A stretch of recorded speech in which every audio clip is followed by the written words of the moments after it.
When I was just a wee little metal lad growing up in the long-forgotten times of 2008, multi-day festivals with awesome metal bands weren't so much a thing in the good old US of A. There were some here and there, but nothing compared to the scale of the European metal festivals like Wacken. Living in Northern California, this meant that I'd have to travel by planes, trains, and automobiles for days just to see heavy metal legends play for a weekend. But those days were 16 years ago. God damn, I'm old. And now the US has a plethora of massive outdoor festivals, one of which being in my old backyard. Aftershock in Sacramento, California has become the biggest rock and metal festival this side of the Mississippi. I'm not sure if that joke is accurate, and I'm not going to check. 4 days and 5 stages of mostly rock and metal bands, but this festival features many surprising artists of different genres. With it being so near my hometown and a lineup that wasn't half bad, I decided to fork over way too much money to attend Aftershock 2024. So headbang the like button, stage dive onto the subscribe button, and windmill the video to your friends. If you're a fan of the channel and you'd like to show your support, consider becoming a member. Memberships are only 99 cents a month, and each one really helps me toward my goal of creating a life-size Godzilla to invade Canada. And now let's rock our socks at Aftershock 2024. First things first, when getting to a festival, you need your golden ticket, your wristband. Aftershock insists on mailing them to you ahead of time with you paying for the shipping. Isn't that nice? The wristband is your entrance to the festival and it's your money. This chip is connected right to your credit card. So when you want food or drinks or merch, you just scan your wrist. So if you drink a lot and have bad impulse control, you might get a shocking bake statement after this weekend. Sacramento, California is actually a pretty good location for a festival like this. It offers a whole lot of things to check out, like shopping, entertainment, and interesting locations. It also has a hell of a lot of parking options. Not for free, it is California after all. But with a little scouting, you'll be able to find parking that's far cheaper than the $40 or $50 a day the festival charges for their lot. Fuck that. I parked every day near Old Sacramento, which is an awesome old-timey area where the buildings and streets still look like the pioneer days. There's a lot of unique shops and eateries here. It's actually a really cool place. If you're attending Aftershock, you should check it out. A lot of bars here too for after parties when the festival's over. But Old Sacramento is about a 50-minute walk to the festival, which does suck, but it only takes about 15 minutes on a scooter. Sacramento is littered with these Lime scooters you can rent from your phone, and I must say that commuting to a festival via scooter along a nice river is a great way to start the day. Aftershock has 2 entrances, and at least for the one I used every day, there was never really any line. There'd be a couple of people in front of me to pass security, but it never took more than 5 minutes to get through. 0 issues getting inside each day. Awesome. The festival layout is pretty huge. There's 5 stages spread out far enough to where you don't get any noise overlap. First thing I noticed walking into the festival was the perimeter of vendor booths. There's a ton of food vendors of all different varieties selling delicious, very overpriced food. There's bar tents, and there's also more bar tents. And with the wristband system, lines were never too long. And of course, there's merch for sale. You got your usual black t-shirts with ironic and cringy quotes, your gothic jewelry, and all of that usual stuff. But Aftershock also had a lot of activity booths, from unique bars, animal rescues, art displays. There was a sobriety tent where throughout the day people would sit in a circle and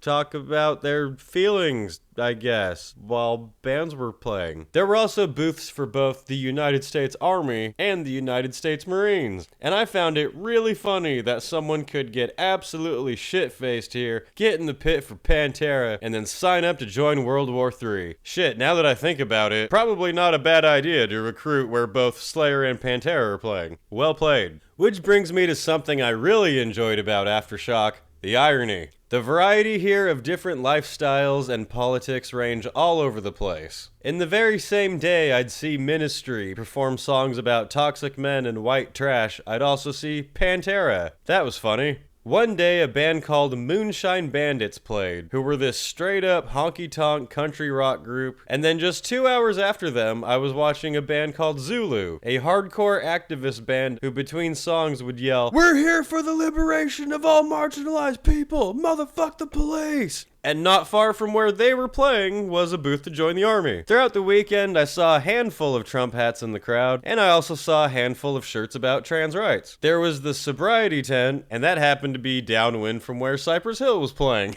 And as far as I'm aware, there were no issues between anyone. I mean, I'm sure a couple of idiots got in some fights here and there, but nothing to do with any of that. Holy shit, a festival welcoming everyone of different beliefs and backgrounds, and no one throws a bitch fit about it online. That's crazy. Anyway, let's get into some music. Day one of Aftershock, being the uptight asshole metal elitist that I am, the very first band that I watched was obviously Cypress Hill. I've seen them several times and it's always fun. They're the old school hip hop I grew up with. I'm not into any rap that came out in the last 10 years, but I can still get down with the old shit. Craziest thing about their set was this strange, unusual fog drifted up from the crowd that made me feel really tingly inside and turned all of my bad feelings into good feelings. I'm not sure what that was all about. So yeah, the stoner hip hop group your dad would get high to while skipping class still brings a fire. I actually like when a rap group or two is added to a metal bill. After Cypress Hill, up next for me on the other stage were Industrial Legends Ministry. They pop up on this channel pretty often. For a guy that hates playing live, Al Jorgensen sure tours a lot. As badass and seriously heavy as Ministry's live shows are, them playing outside in the sunlight is just weird. It's kinda like walking through a haunted house where all the lights are on, and there's still things that you enjoy about it, but it's not the same. But sound-wise, they were excellent, and the heaviness was fully there. They opened with several of their new songs, which music-wise are fine, but lyrically sound like a 14-year-old on Twitter. But of course, I enjoyed the shit out of when they played Thieves and Just One Fix, and they ended their set with Jesus Built My Hot Rod. I'm not sure if I've ever seen that one live before, actually. Not bad, not bad. Up next, I had Some Time to Kill, and the way Aftershock works, for the two main stages, the screens are showing whichever is playing at the time. So if you're waiting for a band on one stage, you can still enjoy the show of the band that's playing on the other. And that is how I saw Hailstorm perform here, and by saw, I mean sat through while I played on my phone and ate food. I don't have anything against them, but they are just not my cup of tea. Though it was singer Lizzie Hale's birthday, and she had a great time rocking out wearing this tiara like any 41-year-old does, so that was pretty cool. I gotta admit, it wasn't the worst intermission. The next act I'd actually see was Till Lindemann, frontman of the almighty Rammstein, here performing with his solo band, which was certainly something. Before this show, some people had warned me that it was going to be strange, and that is an understatement. None of the pyro of Rammstein, but they did have the thunderous sound, and what they lacked in pyro, they more than made up for in vagina.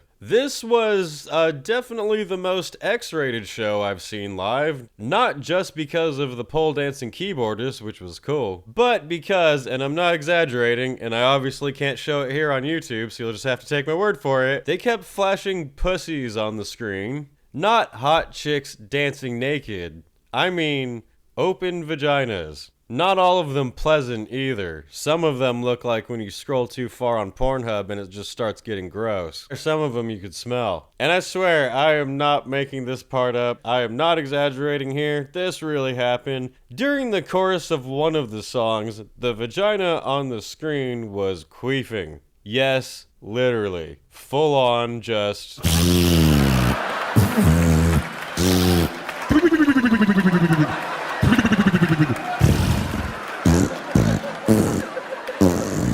So yeah, what I'm saying is, this set was like your first time going to a sex dungeon. At first it's exciting and you think you'll like it, but after about 40 minutes, you find yourself just silently sitting in the corner thinking to yourself, gross!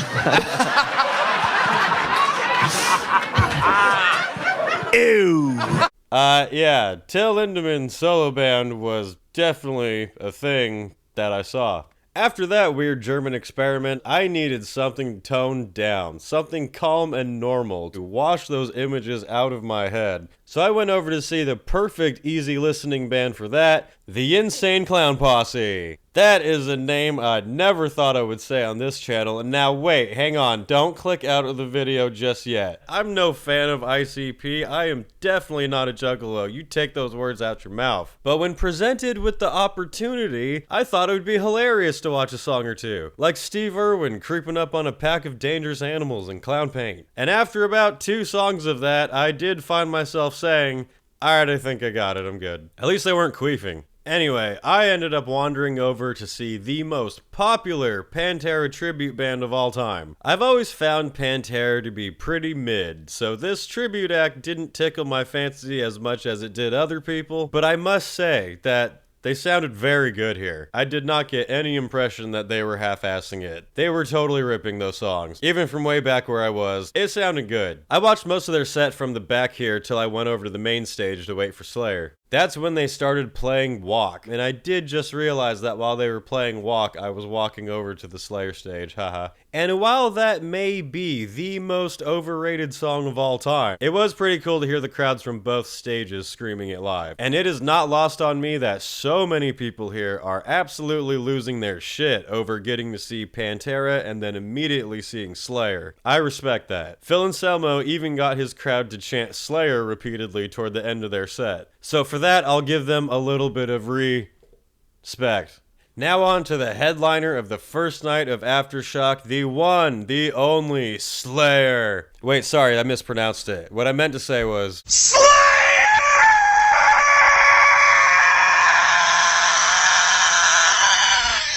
Reunited after a very long 5-year retirement to play just 2 shows this year, this being the last one. Slayer is such a big deal for a lot of people, obviously, and the thousands here were stoked to see them. I have seen them many, many times over the years, and my thoughts on this show ended up being that it was Slayer. If you've seen them before, it's what you've seen before. Which is not a bad thing at all. They still absolutely ripped live, and plenty of fun pyro. But it's Slayer, you know what you're getting. I don't know, to me it didn't really feel like a big celebration of their legacy. It just felt like, oh shit, here we go again. But I do always love seeing Born of Fire and Raining Blood live. Slayer delivered a fiery, heavy set. Tom barely talked to the crowd. They got paid a lot, and day 1 of Aftershock was a big success. After Slayer, it was time to scooter back on over to my car and prepare for tomorrow. Day 2 of Aftershock, to be honest, didn't have a whole lot I was interested in. I know, I'm a hater, sue me. There were some fun sets though, and the main one I wanted to see was actually an independent DIY band called Hemorrhage. These guys are so fucking rad, I'm a huge supporter of them. Normally they don't play on stages. They play on street corners and parking lots in either their custom bus they made or a U-Haul. They just roll up outside of other bands' concerts, and as fans start walking out, start ripping their songs, and it's fucking awesome. I've seen them a couple times at gas stations and outside burger restaurants, and I was excited to see how they'd handle the festival stage, and these guys were total pros. Full of energy and amped up this huge crowd and clearly having the time of their lives. After years of seeing legends and old-timers perform live so many times, I always feel exhilarated seeing a band live that you can tell is genuinely excited and grateful to be up there. I was glad to see they pulled a really good crowd too. Looks like all of those fines from the police have been worth it for you guys. Major shout out to Hemorrhage. These guys are awesome. Check them out live when they roll up outside a gas station near you. Funny enough, since they were kind of the main band I wanted to see today, I had a lot of free time after them, so I spent the rest of my day as a curious observer, just kind of wandering between stages, seeing what sparked my interest. First thing I wandered into was British Lion, the side project of Iron Maiden bassist Steve Harris. They were cool, classic heavy metal sound. Yeah, that's all I got there. But the next oddity to cross my eye here was, Moonshine Bandits. I had never heard of them before. I had zero idea of what they sounded like, and they sounded like a honky-tonk gang of weekend cowboys that think Kid Rock's music is a little too aggressive. This is that country rock group that I joked about earlier. They were hilarious. I only saw them play 2 songs. One was called Red, White, and Boozed, and the other one was this. Let 'em know, boy. The spirit of America will never die here.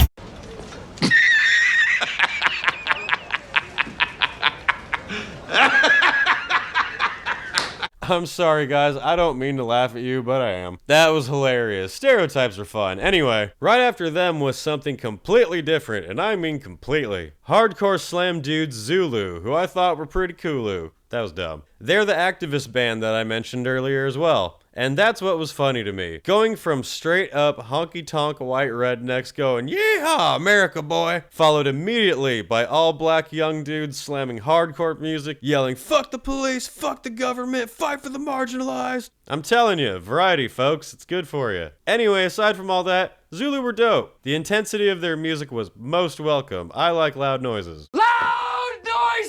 After them, I had a pretty open schedule, a very open schedule. Honestly, the only bands I was interested in the rest of the day were Marky Ramone and Slipknot. So while twiddling my thumbs, wandering aimlessly, I ended up over at Poppy's set. Poppy is something I've heard about a lot, but had not given any notice to whatsoever, and it was kinda like if you took the music of Marilyn Manson, but the vocalist was Barbie. It was, yeah, like I was saying, I didn't have much to pique my interest today. Plus, I was exhausted from surviving the first day. So I kinda just went and took a nap under a tree for a little bit, until it was time for one of the OGs of punk rock, Marky Ramone. Fun fact about me, I fucking love the Ramones. Growing up, I'd play their live album, It's Alive, all the damn time. So I was curious to see what this would even be. I didn't know if Marky was going to be playing solo stuff or what. But nope, it was a set of all Ramones classics, and it was fucking sweet. Marky Ramone on drums looked kinda bored, I'm not gonna lie.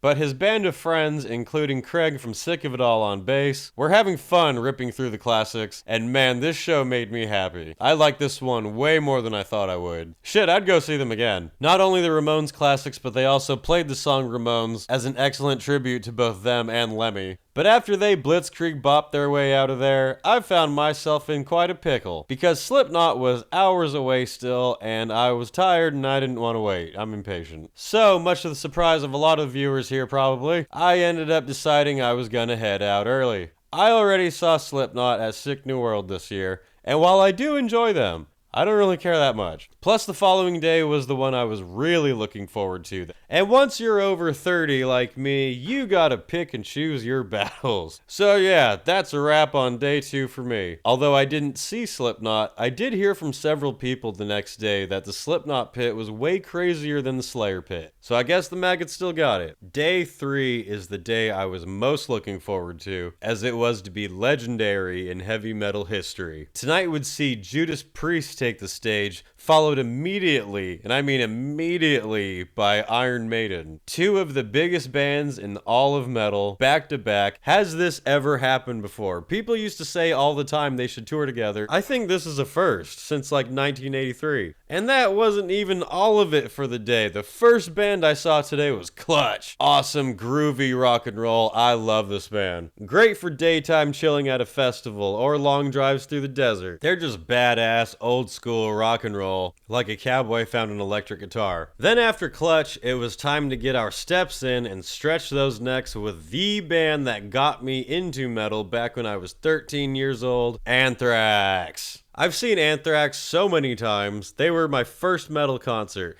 They were the first band I ever moshed to, and they were also the last band I ever moshed to. Aftershock 2021, last time I saw them here, I broke my damn leg in the mosh pit. It sucked. The doctors told me I came very close to having a permanent injury, and that is why I don't mosh anymore. You kids have fun up there, I'll be back here cheering you on. But I am always stoked to see Anthrax live. Every single time I hear the intro to Caught in a Mosh, I get the same excitement I felt as a teenager. Anthrax set list is mostly their classic bangers from decades ago, which is totally fine with me. And with Anthrax, Aftershock was welcoming in Senior Citizen Night, as Scott Ian is 60 years old, still demolishing the stage like a badass. After they wrapped up, the next band I was excited for, right before Judas Priest, was Body Count, fronted by the one and only Ice motherfucker T, bitch. Who is 66 years old. Ice-T is a 66-year-old rapper and actor who plays heavier metal than most of the young bands here. I do really love how Ice-T is totally respected in the metal world. Body Count isn't some weekend gimmick for a bored rapper. They are the real deal. They bring the mosh pits and the broken necks. Body Count is also a family affair, as Ice-T's son is the hype man. There he is, diving into the pit. And Ice-T also brought up his 8-year-old daughter for this wholesome message.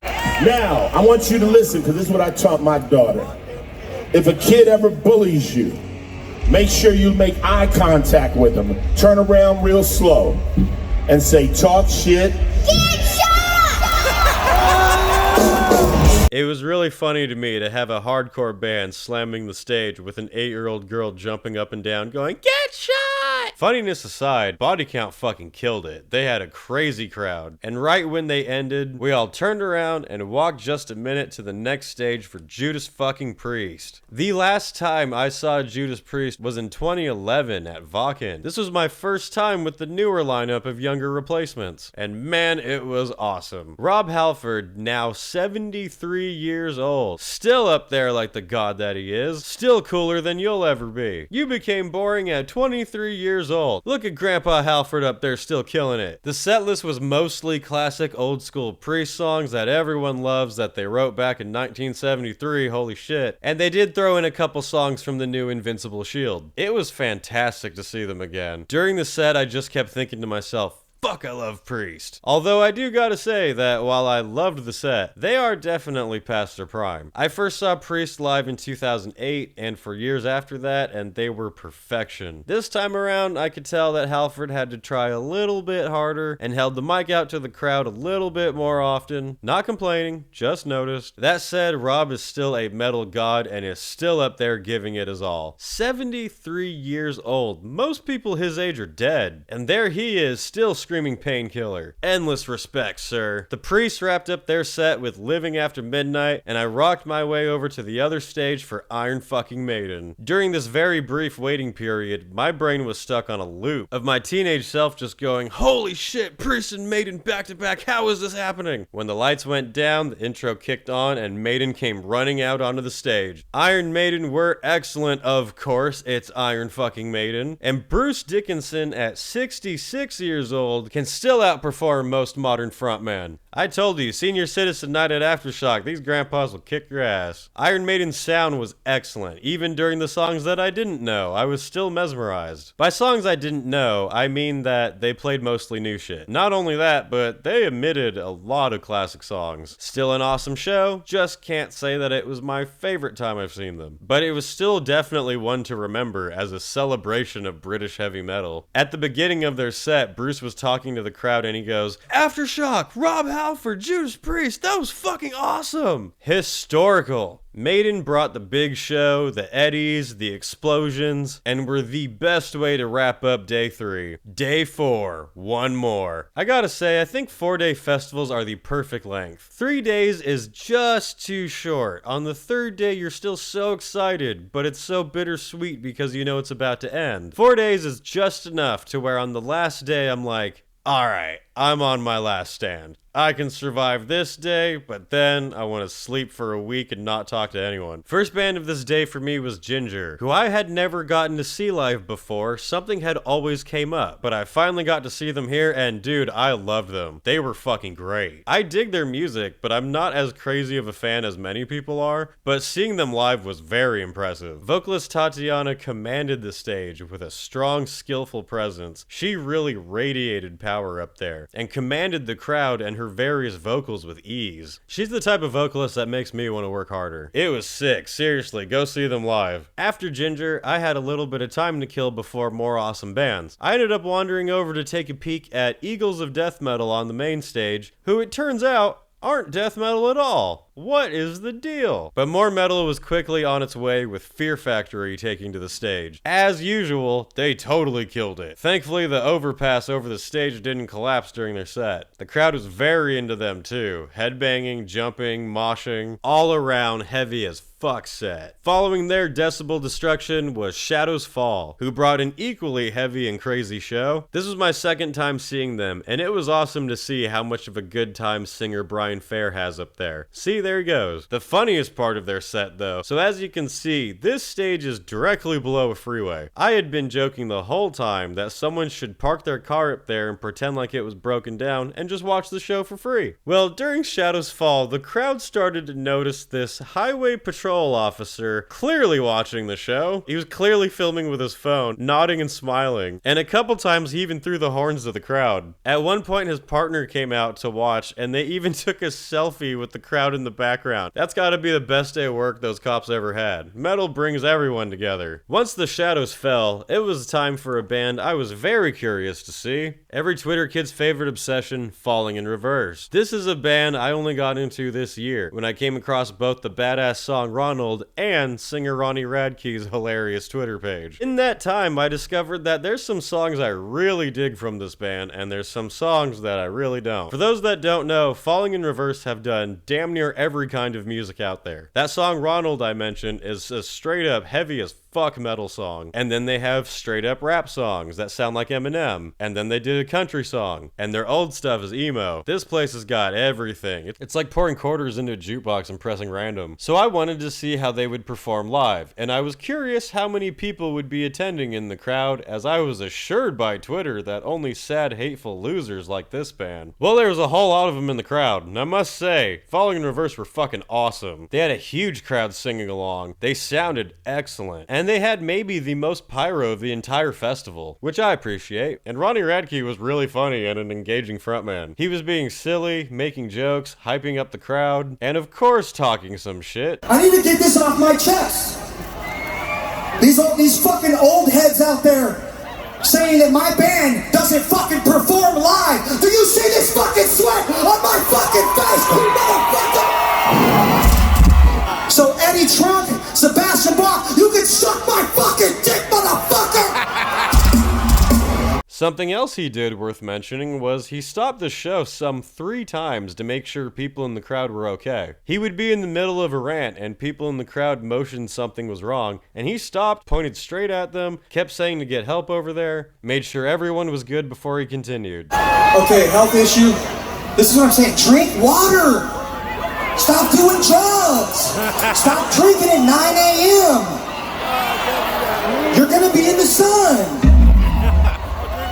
Everything's cut with fentanyl now. You're gonna die. Be careful.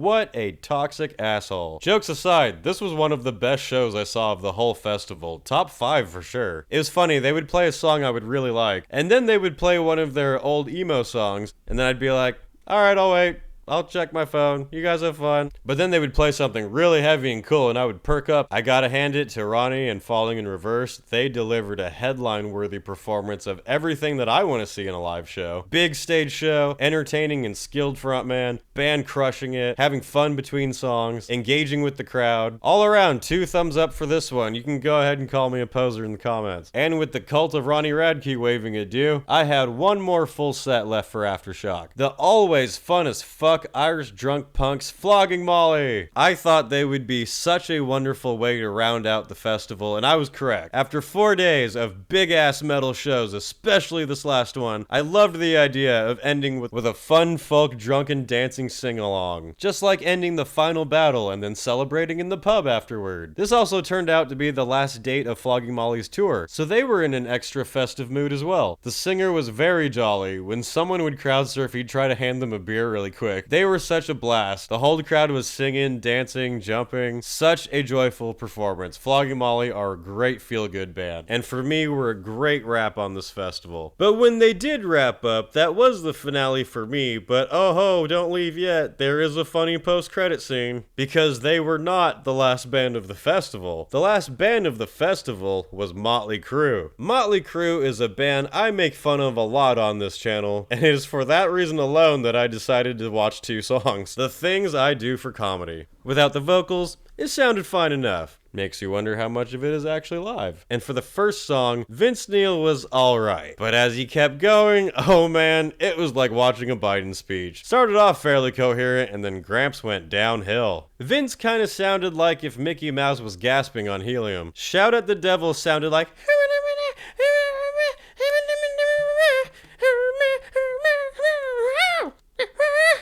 and he kept holding the mic up to the crowd to make up for his lack of singing, like Rob Halford did. The only difference is that Rob Halford does it because he's old. Vince does it because he's fat. Aside from him, Nikki Sixx looked like a walking corpse, Tommy Lee looked like he's on parole, and John 5 looked like he shouldn't be there, boo. 4 out of 5 doctors agree that seeing Vince Neil for more than 2 songs can lead to increased weight and high cholesterol. So once I had my laugh, I made like a tree and got the fuck out of there, scooting my way back along the moonlit river of Sacramento. And that, everyone, was my Aftershock 2024. All in all, very epic performances, excellent sound quality everywhere. It really didn't feel that crowded. During Slayer and Iron Maiden even, I was pretty close, and I walked away to get water, and I didn't have any issue getting back to my spot. The lineup here, while not as extreme and underground as I would personally like, it did pull off some seriously impressive feats, like Pantera to Slayer and Priest to Maiden. It's in a very good location that offers a fair amount of shade and places to hang out at. This area is like a festive park, that's pretty. Most services at the festival were really quick. I like the variety. Good shit. That being said, downsides to Aftershock. Holy fuck is everything expensive. If I remember correctly, the cheapest food was a hot dog for $10 or a single slice of pizza for $11. Most food options were between $20 and $30. And hey, it tasted good and there were lots of selections, but god damn. The festival ticket for all 4 days was around $450 or so. Parking is ridiculously overpriced. $40 to $50 a day is fucking crazy. Also, Aftershock does not have camping, so to attend, you'll most likely need a hotel. The price of everything to come here adds up very quickly, and having your bank account on your wrist does not help manage that. Also, a major con I have to point out. Aftershock Festival does not allow ins and outs. Once you enter, you can't leave and come back unless it's the next day. During their survey after the festival on how they did, and they asked what experiences you'd like to see added to Aftershock, one of them was an extra option to pay a charge to be allowed the privilege to go in and out. And let me just say on behalf of everybody, that is fucking dumb as fuck. This might be the only major outdoor multi-day festival I've ever been to that doesn't allow ins and outs. The festival is located near a lot of shit to go check out. Not having ins and outs at all is ridiculous. And wanting to charge people extra after everything else they've paid for is fucking absurd. I do have a lot of praise for Aftershock with how much they did right, but holy shit, this has to be called out and highlighted. Allow ins and outs for everyone for free. So that's my take on the Aftershock Festival in Sacramento, California. If it has an outstanding lineup, it can really be an epic, awesome time filled with great performances and perfect sound quality. But your bank account will be very upset with you the following week. Is it worth the price? Well, that's up to you. Let me know what you think of the Aftershock Festival. Did you attend it? Did you love it? Did you hate it? Would you never attend it? Let me know in the comments below. For more from me, check out my band Dark Insanity. You can find us on Instagram, on Spotify, on all of the streaming platforms, on Bandcamp as well. We have our EP Rabid Psychosis out now. We've got merch available for the channel and for the band. Now you can get White's Metal t-shirts, Savior of Metal hats, Dark Insanity t-shirts, Dark Insanity weed bags. We've got everything. Links for all of my stuff can be found in the description of this video. Anyway, that's it for now, and I'll see you in the next video.